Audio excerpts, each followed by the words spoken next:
tono con lo que anunciaba el vídeo, cuando hablaba de que los defensores de los derechos humanos no eran grandes personajes, sino que venían de cualquier ciudadano, de cualquier nación.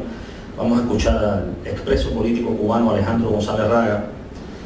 Raga tenía un taller de cerámica en su casa cuando decidió ingresar en grupos de la sociedad civil cubana ilegalizada por el régimen de Fidel Castro, y fue condenado en la Primavera Negra de 2003 a 14 años de privación de libertad, de los cuales cumplió 5, y salió directamente desde la cárcel a un avión y vino hacia España, donde vive exiliado desde 2008 y donde publicó sus memorias, un libro titulado Pasión, Prisión y Destierro, que son las memorias de un prisionero político.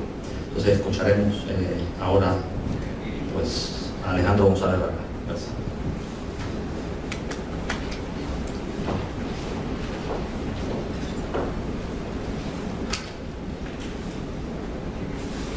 Buenas noches.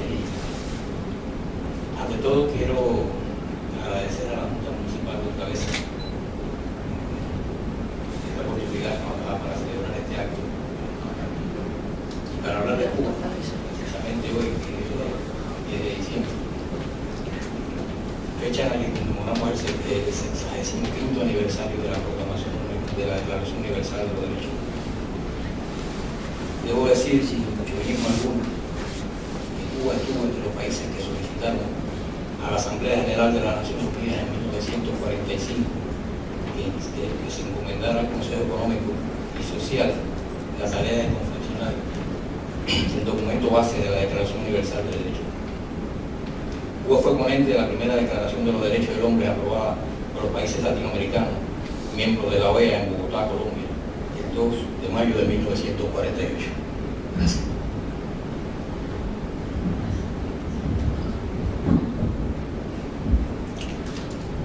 Guy Pérez Cisneros, delegado de Cuba y relator del documento, lo presentó en la ONU para que sirviera de base a la declaración, y este fue uno de los documentos que inspiró las labores de la tercera comisión, que definitivamente dejó establecido el texto.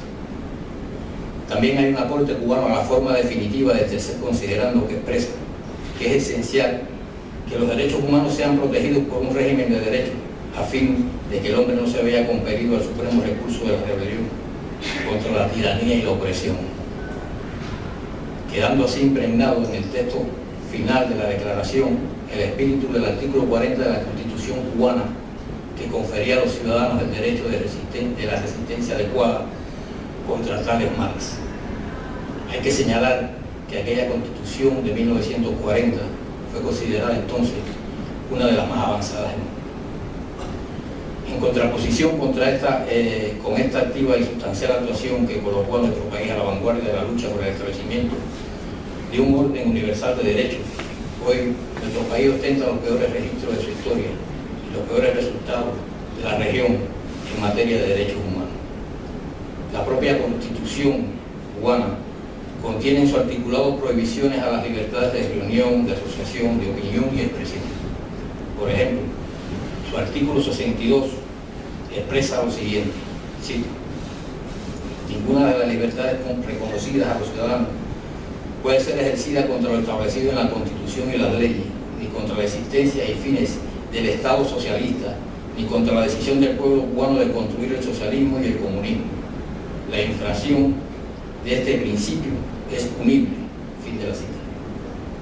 Evidentemente, estamos ante un condicionamiento ideológico al ejercicio de los derechos, siendo estos, como todos sabemos, anteriores a toda ideología. Asimismo, el propio texto garantiza la supremacía de un grupo de cubanos sobre el resto de los ciudadanos. Este es el caso del artículo 5, que expresa: el Partido Comunista de Cuba, marxiano y marxista-leninista, vanguardia organizada de la nación cubana, es la fuerza dirigente superior de la sociedad y del Estado, que organiza y orienta los esfuerzos comunes hacia los altos fines de la construcción del socialismo y el avance hacia la sociedad comunista. Este artículo excluye de manera inequívoca la participación de otras fuerzas políticas del país. En este perfil totalitario entra también el artículo 7, y acota el espacio de participación de la sociedad civil, instituyendo que el Estado socialista cubano reconoce y estimula a las organizaciones de masas y sociales surgidas en el proceso histórico de las luchas de nuestro pueblo, que agrupan en su seno a distintos sectores de la población, representan sus intereses específicos y los incorporan a las tareas de la edificación, consolidación y defensa de la sociedad socialista. Es decir, todo el aparato legal cubano está condicionado a la construcción de la sociedad socialista. Lo que vemos en la Constitución se repite además en otras normas. El problema es que esto no ha sido letra muerta. Durante más de 5 décadas, en nombre de la aplicación de estos artículos, se le ha provocado mucho sufrimiento a millones de cubanos. Solo citaré un par de datos.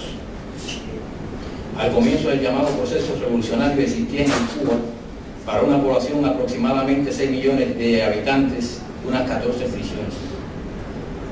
O sea, una cárcel por cada 429.000 habitantes. En la actualidad, existen en la isla aproximadamente 200 prisiones para una población de algo más de 11 millones, lo que es igual a una cárcel por cada 55.000 habitantes. Este es el resultado del experimento social conocido como la construcción del hombre nuevo. Queridos amigos y amigas, en los últimos años hemos visto crecer el espejismo que supone admitir que las cosas están cambiando en la isla. Este planteamiento se ha fundamentado de manera casi exclusiva en las medidas limitadas, económicas y migratorias del gobierno cubano, sin mostrar el más mínimo interés por la realidad sociopolítica o por la imperiosa necesidad de una reforma que permita el ejercicio de las libertades. Esta inercia está estableciendo que comienza a aceptarse de manera acrítica e impasible la represión, dado el carácter recurrente de la misma. La paradoja cubana persiste en el tiempo, porque entonces, como ahora, hemos aceptado con pasmosa naturalidad que el ejercicio y garantía de unos derechos podrían ir en detrimento de otros. Por ejemplo, a cambio de regalarnos educación, cedimos el derecho a escoger la educación que preferíamos para nuestros hijos. A cambio de un nivel aceptable de sanidad pública, entregamos nuestra obediencia, y a cambio de una cartilla de razonamiento y unos cuantos subsidios más, entregamos nuestra libre iniciativa económica. Estamos ahora en el momento en que el Estado paternalista, enfrentado a la realidad, abandona los principios fundamentales de su programa político, como la atención a las necesidades básicas de la población, a la vez que sigue siendo el gran hermano de siempre, que todo lo ve y que es capaz de reprimir en cualquier momento. Hoy, 55 años después, los cubanos no tenemos ni servicios ni derechos. Finalmente, debemos preguntarnos desde este barrio madrileño qué papel debe jugar la sociedad española en la defensa de los derechos humanos en Cuba. Siempre es difícil decirle a alguien lo que tiene que hacer. Por ello, humildemente, creo que el mejor aporte que pueden hacernos a los cubanos es denunciar todo aquello que en la sociedad española sería inadmisible, y defender para los cubanos todo aquello que consideran bueno y valoran para esta sociedad.